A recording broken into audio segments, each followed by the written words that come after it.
Welcome to the Martin Bailey Photography Podcast. It's November 28, 2022, and this is episode 797. It's hard to believe that a year has passed since I made a short movie showing the autumn colour in our local park, the Jindai Botanical Park and Gardens here in Tokyo. At the end of our November Question Time event for Patreon supporters last weekend, we talked about sharing our 2022 top 10 images in the January Question Time.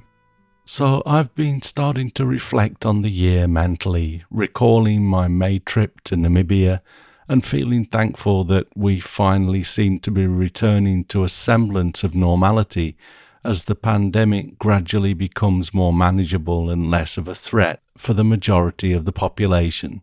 Unfortunately, as I went through my images of this year's autumn leaves in the park, I was somewhat saddened that many of the images were just repeats of previous years.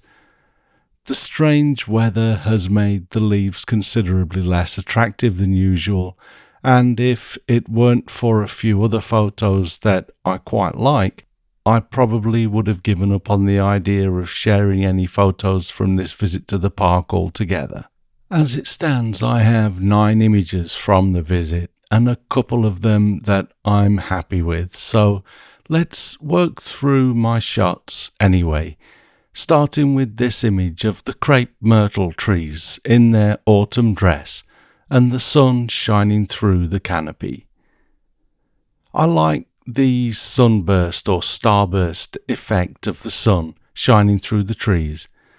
This effect is easily achieved with wide-angle lenses, even without stopping down the aperture very much, but I had stopped down to f14 for this shot anyway, to get the leaves and foreground shadows sharp. Although in this image that would have been achieved by an aperture of f8 or even f5.6. The second image I shot of these trees, though, benefited much more from the f14 aperture, as I set my camera down on the ground to capture the grasses and leaves in beautiful detail. The closest leaves to the lens are going slightly out of focus, but everything else is sharp from a few centimeters into the frame, so I'm happy with how this turned out. I folded out the screen and had the digital level visible with the intention of ensuring that the horizon was straight, but as I put my camera down, a few people that I was hoping would walk out of the frame did just that, so I grabbed this shot before a few other people walked into the frame. The result is that I hadn't leveled the horizon properly yet, but this was my best shot because of the lack of people. I could straighten the horizon in post, but I didn't want to throw out any pixels, so I'm living with this for now, and I do like the shot, even wonky, so I'm not too concerned. I did use an adjustment layer in Capture One Pro and brushed in a little bit of lightness into the shadows in the foreground leaves just to open them up a little and provide a little more balance with the elements in the top of the frame. Another thing I did as I shot was to remove the twigs in the foreground, but again, I preferred this shot and actually think that the twigs add a little to the feeling of the image, so again they stayed. Here also is a shot of the yellow maple leaves, which are generally a lot prettier, but this year they have been eaten a little more than usual by bugs, and there are some red spots in the yellow, probably caused by some chillier than usual nights over the last few weeks. We even had a frost a few times, and that doesn't usually happen in Tokyo in November. For these leaves, I opened up the aperture as wide as it will go, which gives me f7.1 at 500mm with the Canon RF 100 to 500mm lens. This is because I wanted as shallow a depth of field as I could get for the leaves to keep the viewer's attention on the foreground leaves and make the background leaves more like supporting actors. The background itself is very dark, as I aligned with a shadow area in this image, so the shallow depth of field didn't have much effect on the distant background in this shot. In the next image, though, I aligned the leaves with an illuminated area of the background to capture the out of focus leaves to provide a more colourful backdrop.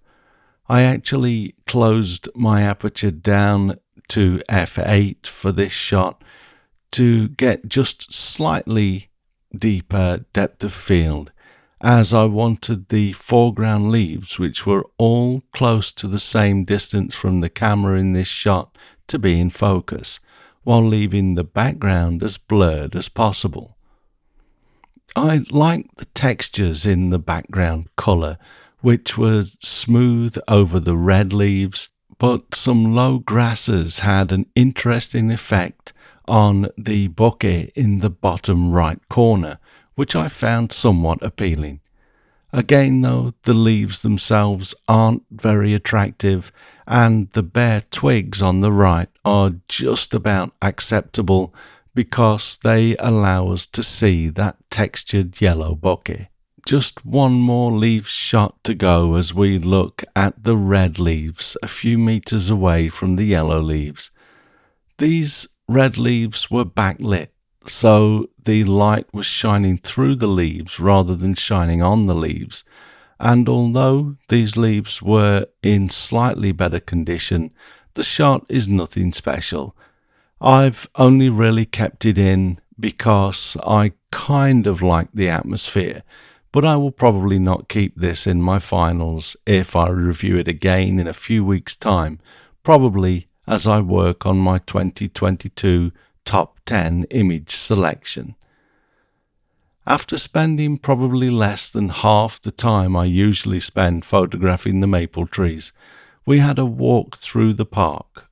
Noticed that the cosmos flowers were already gone, leaving just soil now waiting for the winter to set in, and we made our way through to the corner of the park that has various types of dahlia flowers at this time of year. They were almost past their best, with a few blooms still worth shooting. I noticed this honeybee in the center of a yellow dahlia, so I hit the exposure lock button on the back of my Canon EOS R5, as I've customized the camera to remap that button to switch between one shot and AI servo focusing, and I used AI servo to stay with the bee as both the bee and I moved around. This made it pretty easy to get the bee's eye nice and sharp as it went about its business.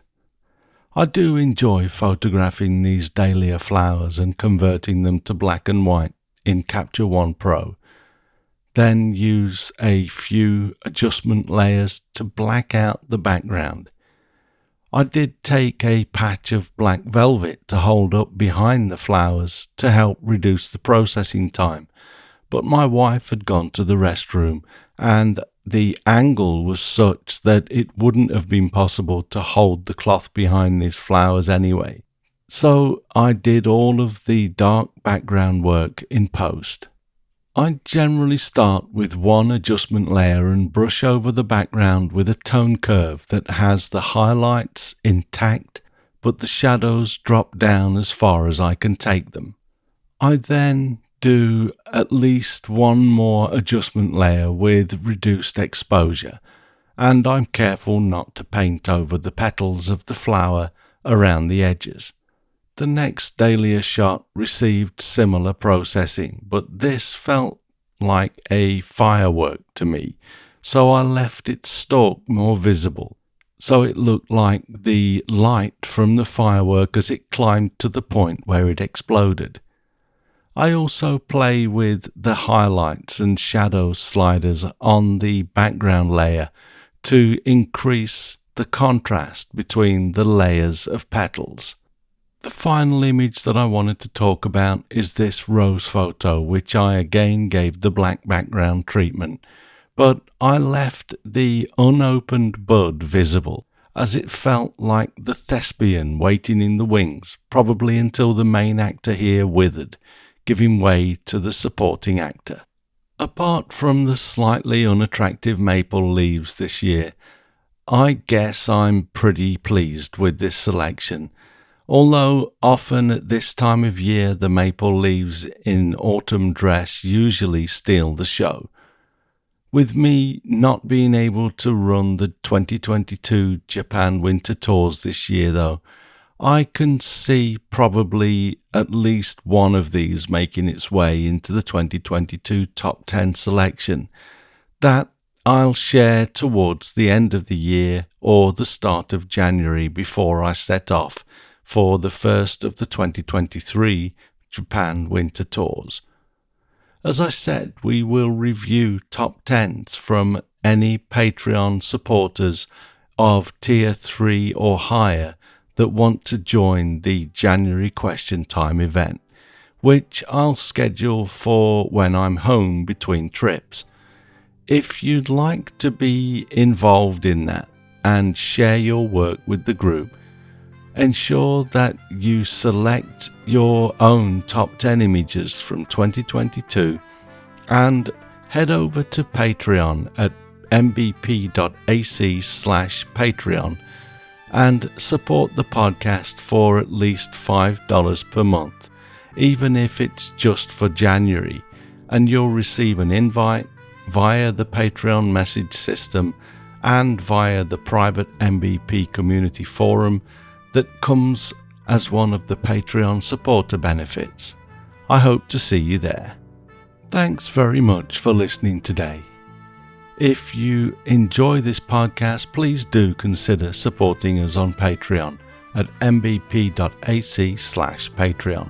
You can find me on Instagram, Facebook, Twitter and LinkedIn, and links to everything that I'm up to are at martinbaileyphotography.com, so do drop by and take a look. I'll be back next week with another episode, but in the meantime, you take care and have a great week, whatever you're doing. Bye-bye.